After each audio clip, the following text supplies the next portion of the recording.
अपने नेताओं को पार्टी की चिंता ज़्यादा है, समाज की चिंता नहीं है।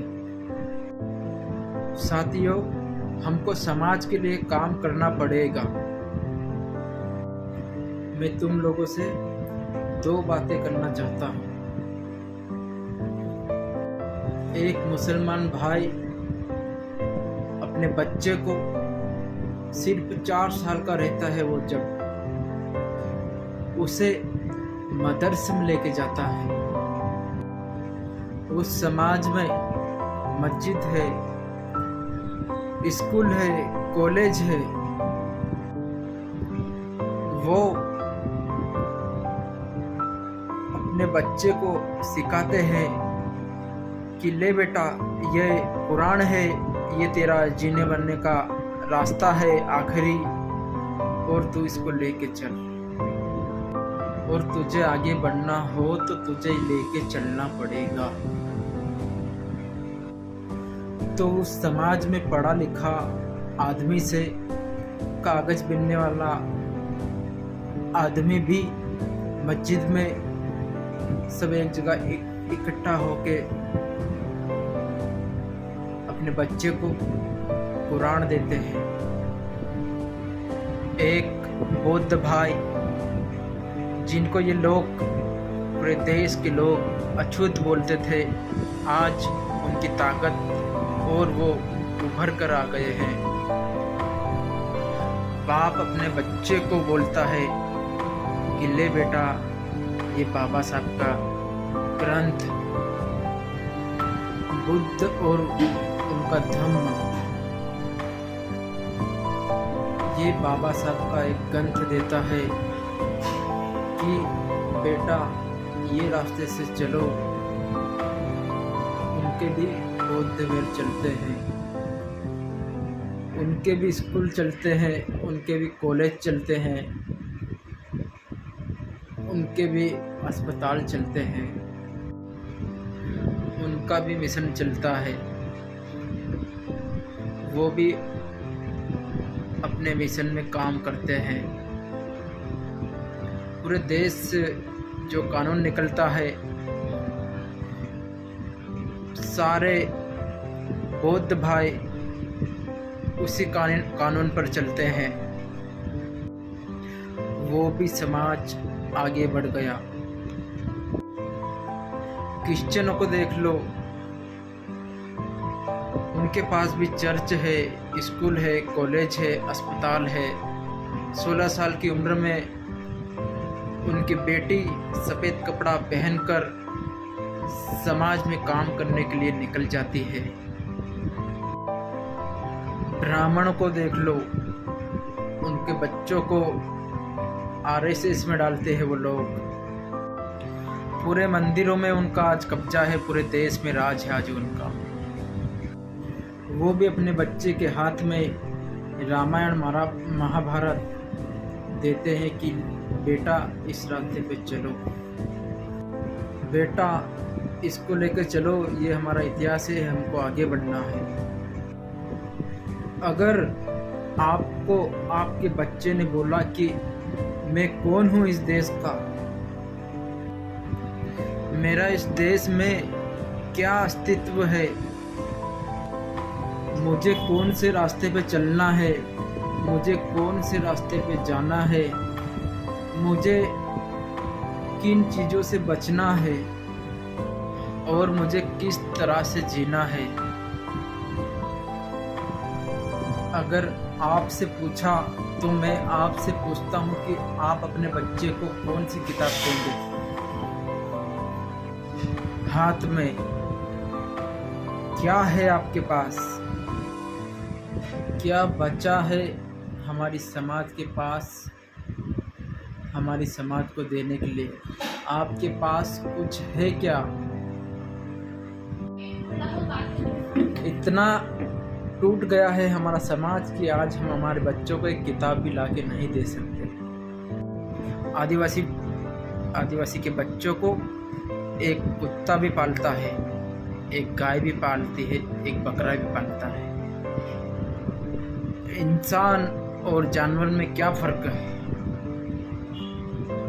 इंसानों का समाज है, उनकी संस्कृति है, उनके विचार है, जानवरों के नहीं है। हम लोगों को मंदिर मालूम है, भगवान मालूम है, लेकिन अपनी संस्कृति नहीं मालूम, अपने अधिकार नहीं मालूम, अपने जीवन का रास्ता नहीं मालूम हमको कि क्या रास्ता हो सकता है। आज आपने बिरसा मुंडा को बिठाया, आज तुमने बिरसा मुंडा के लिए इतना काम किया जो नेताओं ने नहीं किया, पर आपको पता होना चाहिए कि बिरसा मुंडा का हमारे समाज से रिश्ता क्या है।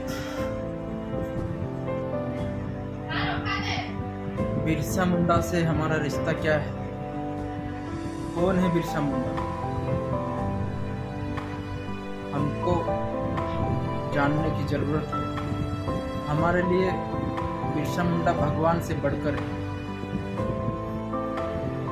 इस देश में आदिवासी जिंदा है तो सिर्फ इसलिए है कि वो आदिवासी है, उसके पास जमीन है, आरक्षण है और संस्कृति, उसका कल्चर और उसकी रीति रिवाज और भाषा है। 1898 में 1 लाख आदिवासी मरे थे, 1 लाख। और उन सभी आदिवासियों का संघर्ष बिरसा मुंडा के नेतृत्व में चल रहा था। पूरे देश में ऐसा माहौल बन गया था कि आदिवासी पूरा विद्रोह कर रहे हैं और 1 लाख आदिवासी मारे गए। सेकंड वर्ल्ड में भी इतने आदिवासी नहीं मारे गए होंगे, इतने आदिवासी 1898 में मारे गए। ब्रिटिश विश्व में भी इतने आदिवासी नहीं मरे जितने आदिवासी जमीन के लिए मरे गए हैं। और जब ब्रिटेन में कानून बनाया, जब अंग्रेजों का 7 राज्यों में हुकूमत थी, जब उन्होंने कानून बनाया कि आदिवासी की ज़मीन गैर आदिवासी नहीं ले सकता, यहाँ तक कि सरकार भी नहीं ले सकती, यानी आदिवासी इस देश का मूल मालिक है। ये बिरसा मुंडा के आंदोलन के कारण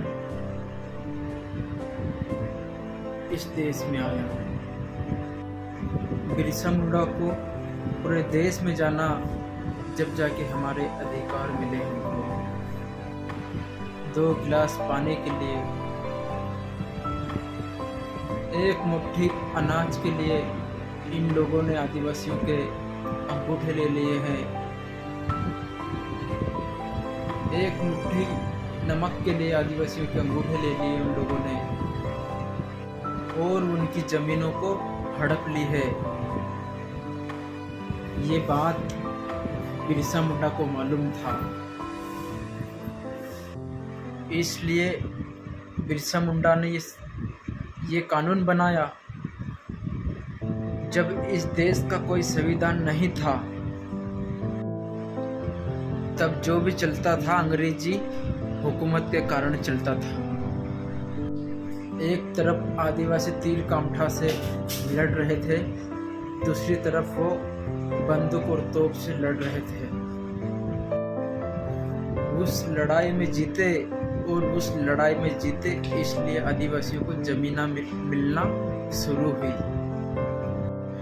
आज तुम्हारे पास जो जमीन है 1 एकड़, 2 एकड़, 5 एकड़, 6 एकड़, 8 एकड़, 9 एकड़, वो बिरसा मुंडा की वजह से है। किसी राजा ने नहीं दिया तुमको।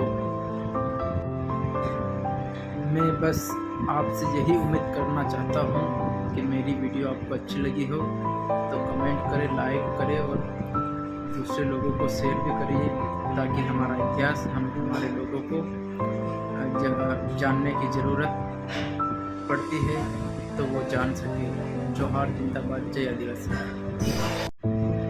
आपके साथ फिर आऊँगा एक और नई वीडियो लेके। मैं महेश भाबर, आदिवासी, मध्य प्रदेश से। जोहार जिंदाबाद, जय आदिवासी, जय बिरसा।